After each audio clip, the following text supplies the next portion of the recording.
La nuit du climat continue et nous allons maintenant parler des questions de nature. Lorsqu'on parle de nature, depuis 17 ans, on sait qu'il y a des espèces, notamment des plantes qui ont disparu, que d'autres vont s'adapter aux évolutions en cours, mais on ne nous parle toujours que des problèmes de la nature. Et si la nature était une partie de la solution ?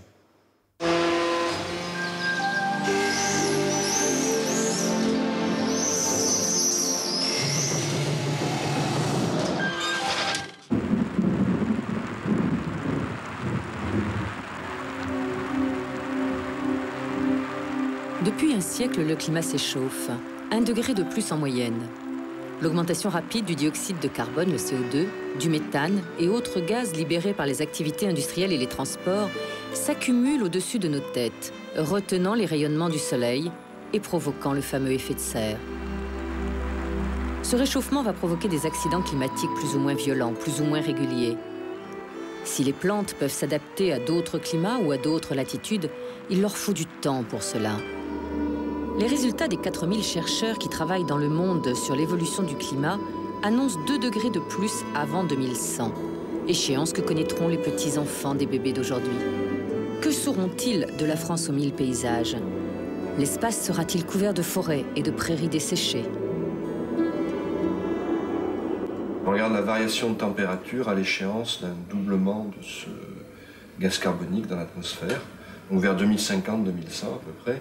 On a sur quelques zones océaniques un léger refroidissement qui peut être dû à des modifications de la circulation océanique. On a entendu beaucoup parler de l'arrêt possible du Gulf Stream, c'est un petit peu ce qui se produit dans cette simulation. Donc ce que l'on voit, c'est effectivement en rouge qu'on a un réchauffement qui est assez fort et qui est pratiquement développé sur toute la surface du globe. Dans son laboratoire de météorologie dynamique du CNRS à Jussieu, Hervé Le Treut coordonne une équipe de 60 chercheurs qui nourrissent à longueur de journée d'incroyables calculs. Ces modèles répondent aujourd'hui aux premières inquiétudes. Le réchauffement se développe d'abord sur les continents et on a plus de continents dans l'hémisphère nord. En moyenne, on a un réchauffement de l'ordre de 2 degrés à cette échéance du doublement du CO2 et localement sur les continents, on peut atteindre assez facilement 3-4 degrés de réchauffement moyen, ce qui est très important. On va avoir toujours un climat qui est marqué par des périodes froides, des périodes chaudes, mais les périodes chaudes deviennent plus intenses et plus nombreuses. Outre une augmentation certaine mais irrégulière de la température, le réchauffement aura une incidence sur le régime des pluies. On voit qu'on a en fait une augmentation des précipitations en moyenne dans la zone équatoriale, donc là où il pleut déjà, et puis dans les régions subtropicales qui sont de part et d'autre de l'équateur, qui sont des régions généralement semi-arides ou désertiques, on a plutôt une diminution de cette précipitation. Puis à nos latitudes, on recommence à avoir plus de pluie, c'est des régions où il pleut, il va pleuvoir encore plus. Donc on exagère les tendances actuelles. Les zones les plus sensibles, c'est les zones frontières.